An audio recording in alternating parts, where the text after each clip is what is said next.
Hello and welcome to our weekly IG Live. I am so excited today to talk to Maisie Chan about her brand new book. Now, this is the American version of it. So something fun that I've learned following her is that a lot of times books are put out in two different editions. So there's the UK version and now here's the US version. So this is the US cover. The UK one actually has a different cover, but they're both really amazing artwork. So we're going to be talking to her about this wonderful middle grade book and the inspiration behind it and the connection it has to mental health for kids and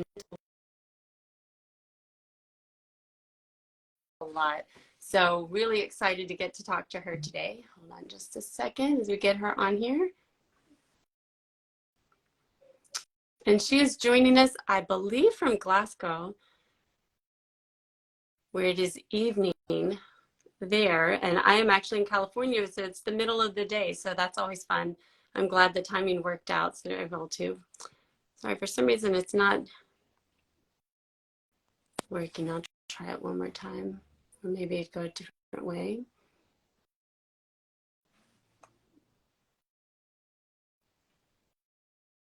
Let's try it this way. And again, you may recognize the name because she's also the author of Danny Chung Sums It Up, which in the US I believe is, or excuse me, that's the US title, and I think in the UK it's Danny Chung doesn't do maths. I'm getting a message that you are unable to join. I'll try one more time, but maybe what would be, oh, never mind. Hi. Here we go. Hi. Hi. Oops. And then we just lost. Okay. Well, we will get her back on here for you.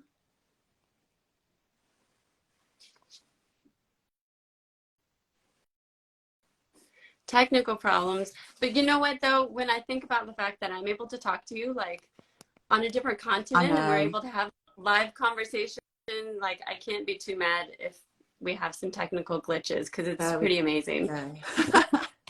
Hello. Good evening from Glasgow. Good evening. Thank you so much for taking the time to talk with us. I'm so excited. I think I mentioned I read the book. I loved it. I think it's such a great one. I'm going to make sure to read with my kids. And so I'm excited that you were able to talk with us today. Oh, thanks for having me.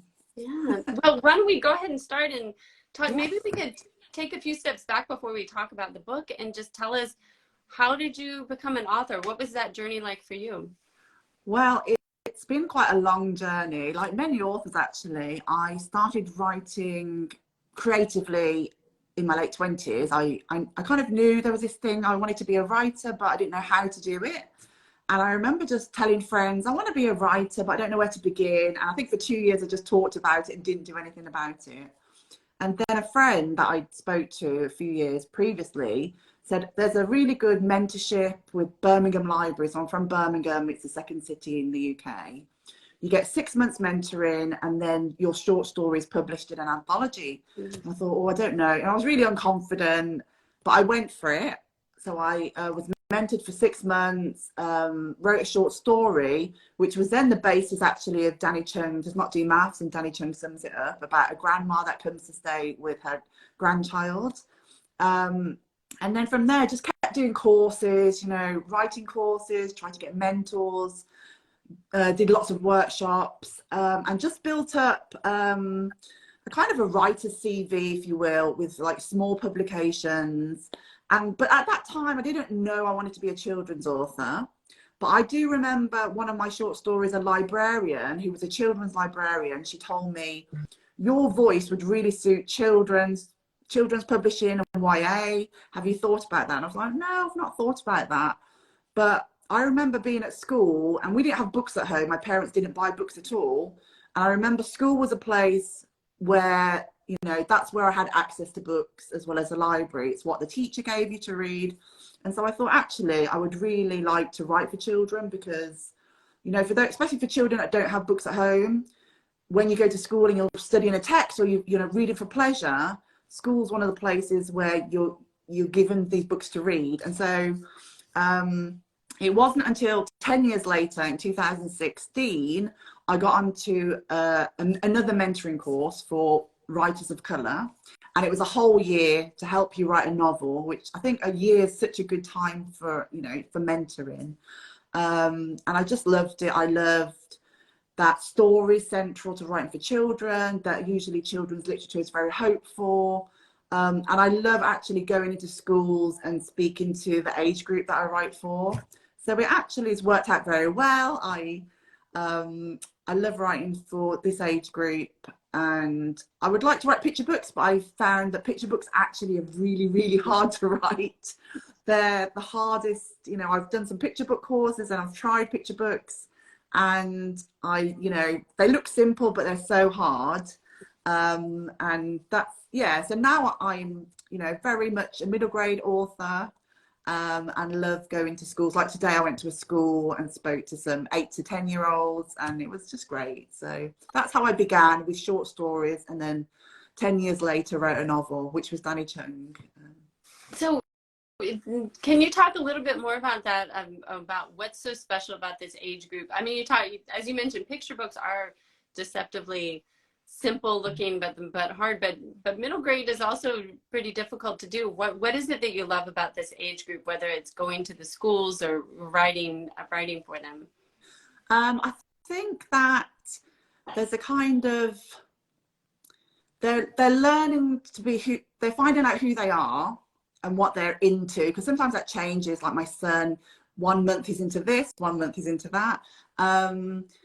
I just find that age group quite fun, quite a bit cheeky, a little bit mischievous. They've still got this element of fun, and I think they haven't got that pressure of teenage years where, you know, you might think you have to look this way or act this way. They're still very much in that, I'm having fun and I want you to come along for the ride. And so I think that for me is a really special thing about middle grade. That's such a great point. That's so true. And but what's interesting is that you can still, even though this is, like you said, this is for a younger group, this isn't YA, you still get into some pretty heavy topics, but the way that you do it is it's not too heavy. You know, I was noticing that as I was reading, because you're talking about grief. This is a young girl whose grandmother has passed away recently, and we know that she's dealing with this, but also she's learning about how to be a carer, even though she doesn't really think of herself that way, but she really has to do caretaking for her grandfather. And so these are really heavy topics, but that must have been quite a balance to figure out, how do you talk about this without it being too heavy and make it appropriate for this age group? How did you do that? Like, how does Lizzie struggle through these issues and kind of work through them in the book? So you're absolutely right. When I first started writing this book, because I knew I wanted to write about a young carer and her grandfather's acting strange and he's got dementia, but she doesn't realise it. And when I first started, it was quite a heavy book, and I did some research. I watched lots of videos on YouTube. I looked at statistics, and I remember just crying, you know, when I was looking at these things, and I was like, oh, I've just watched a video of a 5-year-old, you know, having to wash her parent, and there's, you know, I learned that there's 300,000 at least. That's probably not the figure. It's probably more than that. 300,000 young carers in the UK, and so in the States, it's going to be loads more. It was really hard to write that first bit. And I think having experienced that, because I was a young adult carer for both of my parents, and my mum had 2 hip operations when I was in my early 20s, and they didn't go very well. So then she was in a wheelchair, and I had to bathe her and do the shopping. And my dad had mental health issues at the same time. So I was looking after both of them. I wanted to put my feelings into Lizzie. It's not autobiographical. So I was like, how am I going to do that, but for it not to be very heavy? And I think having this cast of characters and having this goal, this road trip, this joyous dancing, you know, road trip, which is part of the plot, because her and her grandfather love Strictly Come Dancing, which is like Dancing with the Stars. Having that dancing as a kind of motif that you keep going, you know, dancing, you're learning, moving, you're going with the rhythm of life. I think that actually kept it, you know, warm-hearted and light-hearted as well at times. And then sometimes I would delve deeper into what she's going through. So actually, I think the dancing really saved the book. And I wrote it during the pandemic, and I watched a lot of Strictly Come Dancing, and it was really a special time on a Saturday evening with my family. We'd gather around, get some snacks in, sit on the sofa, and just forget that the pandemic was happening outside. And I wanted to bottle up that joy and the kindness. You know, you could see the celebrities. They had to live with the professional dancers. They, you know, form these bubbles. And I was like, I want to put that kindness and joy into the book. And I think that actually helped make it not such a heavy book, to be honest, because there, you know, lots of people have cried at the end, which I always knew that was the ending. But they had such a good day, you know, in this one day that she wanted to make special for her grandfather. And I had had a similar day with my dad. So he was about 75 and he'd never been on a plane before. And I took him to Dublin for one day to his favourite, it was his favourite drink was Guinness. So I took him to the Guinness factory for one day. And I just saw the joy and this boyishness on his 75-year-old face. You know, he's looking out the window, and I wanted to encapsulate that and put that into the book. It's such a wonderful, I mean, like you said, it's about right before a big transition in their lives, and they have this perfect day, and yet things don't always go according to plan. I mean, like you said about mixing in kind of really fun and funny elements into it. The road trip itself, there's all these quirky characters, and so many things, like one thing after another happens to them, and they somehow manage to keep going. I mean, even just for that part, the story, the plot itself is really fun to read. But like you said, you do weave in those elements about these heavy things that she's dealing with. But I thought one of the really important points that you brought out is about asking for help, because that's something she had to learn, that she had learned from her grandparents, that you kind of take care of your business, your family takes care of it, and you don't ask for help. And she really had to learn to do that, and luckily got a lot of very positive responses at school and from her friends, which she has a really wonderful support network. So what were you hoping why is that so hard for kids to learn how to do? I mean, I think adults were not really great at modeling that, but what were you hoping that kids would take away from the book? I think that sometimes children, well, Lizzie doesn't realise she's a young carer. So I think part of the book for me is to show young people, actually, she is a young carer. She's doing the shopping. She's 12 years old. She's sorting out the bills. She is sorting out his appointments. So, because when I was caring, part of me didn't put that label on myself. I didn't know what a young carer was. I just did it because that needed to be done. Where actually, if someone had sat me down and said, okay, you're a young carer, but there's help for that. You can go to this charity, or, you know, this support group, or maybe phone up this carers line. So I wish I had that, someone just to say, actually, you're a young carer. And I think sometimes children don't ask for help. I see that quite a lot, where they just bottle it up. And I don't know why that is. I don't know if they think that's weak, asking for help, or whether they want to, you know, feel more grown up by trying to do stuff by themselves. But I think, yeah, having Chi and Tyler, these friends that are, again, they're only 12 years old, but are there for her, you know, through the adventure, I think shows that, you know, you can ask your friends, and maybe they'll know someone else that can help you. It might not be them exactly, but, you know, might be one of their parents or a teacher at school. But, you know, if you don't tell anyone, then nobody knows. Right. Yeah, and I thought that was one of the really great things that came out in the book, was this incredible support network that she had. She had these friends and their families that, like you said, they were really there for her, and she could rely on them. Even when she wasn't necessarily asking for help, she knew that she had them to kind of fall back on, and they helped her in this adventure, and then eventually helped her sort things out. So how do you think us having a kind of a support network can help kids when they're going through hard times? I think it's twofold, I think, maybe even more, but I think having friends that recognize that you do need help, that's what we've just talked about, one thing, but also to like go with you to have fun, so you can kind of forget that you're going through this stuff as well. So it's kind of a two-way thing where you want someone to be supportive of you, and also help you escape. So it's kind of these two things. And I remember being in my early 20s, and a friend said to me, I think we went out, and she said, oh, you're not being much fun, you're not smiling, because she felt like, you know, we were out, we were young, we should be having fun. Where actually, I think if she'd understood that I was going through some difficult times with my parents, she maybe wouldn't have said that comment. So I think if you can, be a friend and just listen, like active listening to whatever your friend has got to say, and then just see, you know, if you can help maybe take them on road trips, or just take them out of their space as well. Like get Lizzie out of the flat, because I think if you can like change up people's spaces and take them out of what they're dealing with and just give them a bit of respite, I think is the word.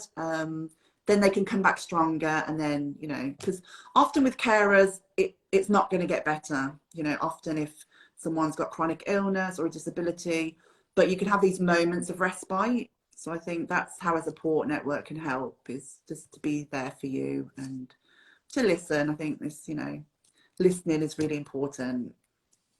And speaking of having those moments of respite, I mean, we've talked about this big trip that they do, that she's to have this special day with her grandfather, but also cosplay. I thought was so great to have that in there. They go to Comic-Con, and there's a lot about dressing up, and I don't want to give away what happens on the trip itself as far as dressing up as different characters. But that, you know, that happens early on with getting into character for Comic-Con. And so tell me, what was your thinking behind including that in there? It was such a fun element, and actually is one of the big reasons why I know my kids are going to love it. And there are a lot of Star Wars references to The Mandalorian, which we just keep them watching, you know. So there are a lot of like pop culture references, and of course, like you perfectly come dancing. So why did you decide to include that in the book? So it's kind of a homage to popular culture as well. And again, that's due to the pandemic, and, you know, we couldn't go outside. So I think lots of people were watching TV, and there's been quite an increase in Asian representation as well. So that was really important for me to show that this kind of appreciation of that and how important role models are. And also, I have dressed up as Wonder Woman. On my 30th birthday, I dressed up as Wonder Woman. Had a barbecue and everyone was dressed up. And also, I had kind of a job. I was a Chinese storyteller. And so I was asked by the BBC actually to dress up and tell stories. And this was 2008. And I found this figure of Guan Yin. And I thought, I don't really know much about her. Who is she? And that's when I started this Guan Yin research. I was like, wow, people still pray to her. She's still a big part of people's lives.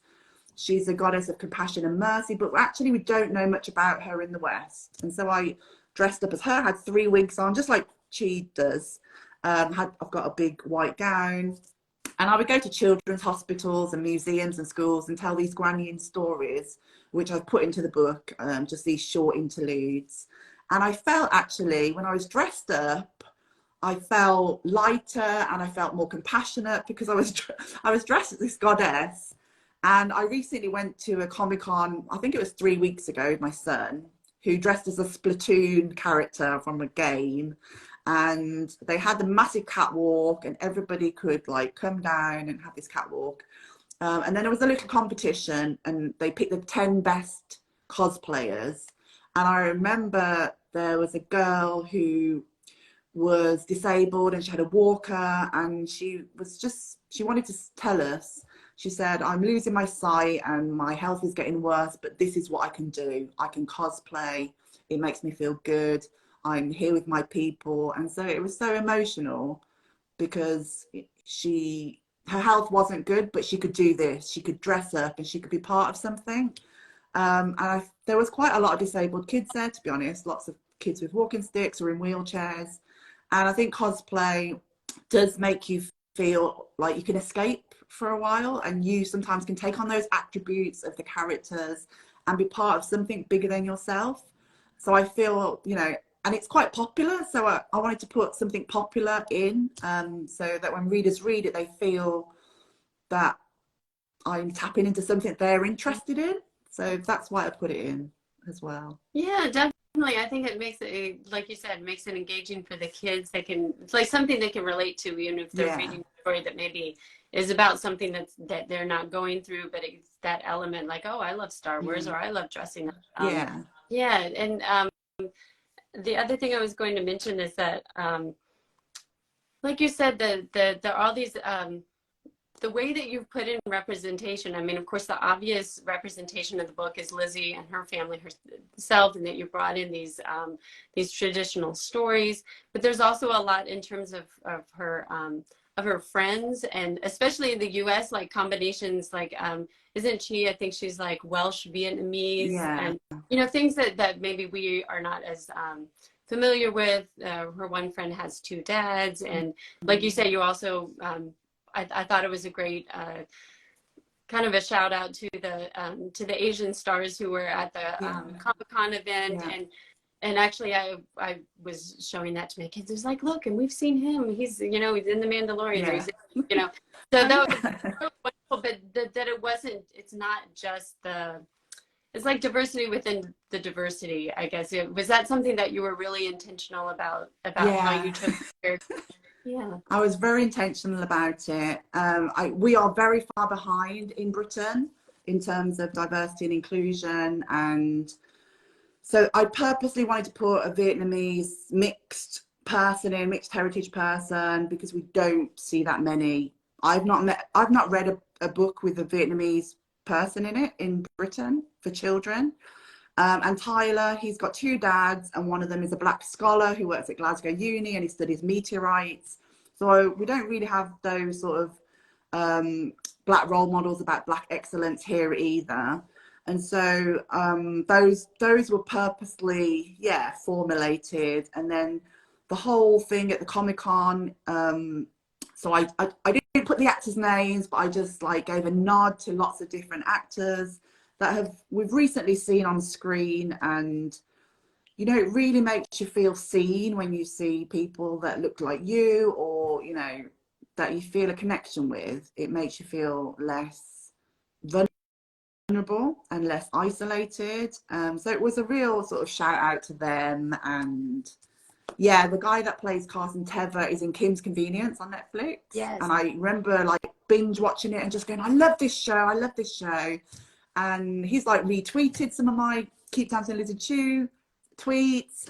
But it really means a lot to me, because I remember just feeling invisible when I was growing up. And so having these people on screen is such a big deal for us. Yeah.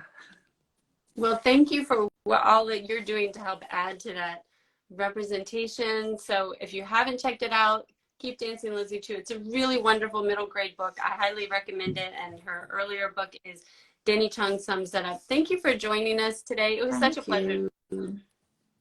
Thank you so much for having me. All right. Take care. Bye. Thank you.